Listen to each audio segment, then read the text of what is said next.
Hey, so should we be limiting the amount of sugar, added sugar, that our kids are eating every day? That is the topic for today. It is a little bit of a hot topic, as I know personally. I mean, I grew up eating plenty of sugar.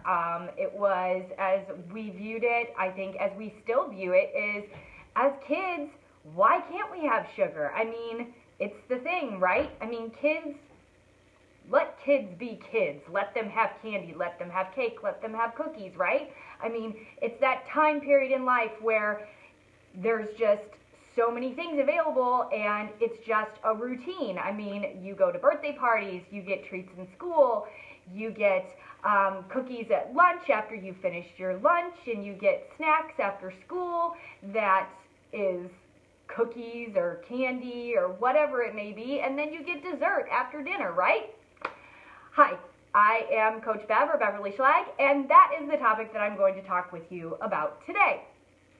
So, it may surprise you, but the CDC actually in 2014 in their diabetes report reported that about 5,000 new cases of type 2 diabetes will come about every year in people ages 20 and under. That's pretty crazy when you think about it. It's like, how is that happening, right? And on top of type 2 diabetes, they're also seeing an increase in fatty liver disease, a disease that is normally seen in people who have issues with drinking too much alcohol. So that's crazy that they're seeing this in younger kids, right? Well, there's a reason. It is basically because one of the things is your body metabolizes sugar in your liver. So that is one of the things that I'm going to touch on in my blog today, actually, because I went in a little bit further as to how that translates. How can the consumption of sugar cause these issues, right? And among other things that they're seeing, other illnesses that they're seeing pop up in young children.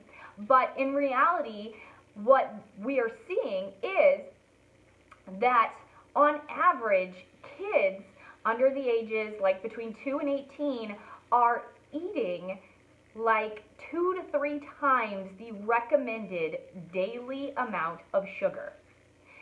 So, like for a kid that's younger, that basically translates into about 13 teaspoons. But for a teen, that's 22 teaspoons. And that's per day. But if you think about it, when they're getting sugar in places that, in processed foods and stuff, but then also the beverages. I mean, the beverages really increase the sugar that they are taking in on a daily basis, and very rapidly, right? Well, it actually surprised me that when researching about this, that the American Heart Association took it one step further than what the U.S. nutrition guidelines did, and that's because they're seeing heart conditions also that are being stemmed from this, and they want to put a stop to what they're seeing. So they actually took it one step further, and they say that not just 10%, but actually only 6 teaspoons of sugar a day. And that's added sugar. We're not talking about fruit sugars. We're talking about the sugars that are in the processed foods, that are in the juices and the sodas and the sports drinks and the energy drinks. And so, you know, on top of the only 6 teaspoons, they're also saying that teens should really not consume more than 1 8-ounce soda, like sugary soda or juice, a week. So it's crazy to think that, to me, that an organization is taking it one step further than what the U.S. guidelines are even doing it, because they feel like there really needs to be a change.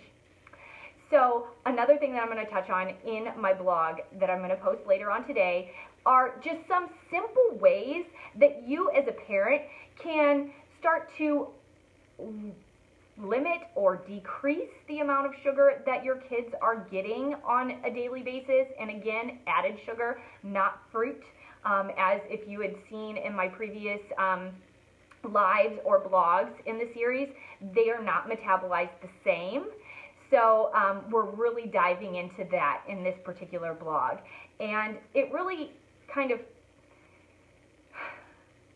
when I think about what is possible, I kind of get emotional when I think about kids and how they're set up in life, and to think that certain diseases could be prevented early on by just making some tweaks. I feel like that's really important for our children and for our society. And so I hope that you guys take the time today to check out the blog that I do post later on, so that maybe you can implement some of the changes. I'm not saying get down to 6 teaspoons a day of added sugar, but at least become more aware of what's there and what you can do to make a difference in your own child. And I hope that this helps. And also, make sure that you have click the button to find out when I get on here. So click the notification button when I get on live so that you don't miss any more of these awesome series that I'm doing. And also, feel free to check out the rest of the blogs in this sugar series at beverlyschlag.com. And for now, that is what I'm going to leave you guys with. So I look forward to chatting with you again soon. All right, have a wonderful, wonderful day, and thank you for stopping by. Bye.